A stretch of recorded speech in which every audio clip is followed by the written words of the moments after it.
और अब परवाह देश की, ये 10 बजे शो की बात नहीं कर रहा हूं, अभी जो खबर है उसकी बात कर रहा हूं, वो भी देखिएगा, लेकिन ये जरा पहले देखिए।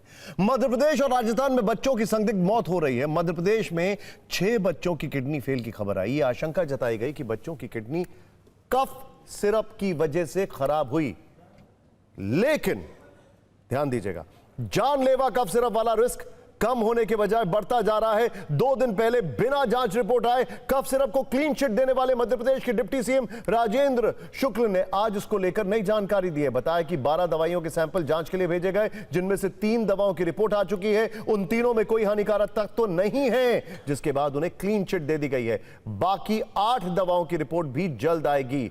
मध्य प्रदेश के अलावा राजस्थान में भी कफ सिरप के साइड इफेक्ट से बच्चों के बीमार होने की आशंका थी, जिसके बाद एक दवा की सप्लाई भी रोकी गई।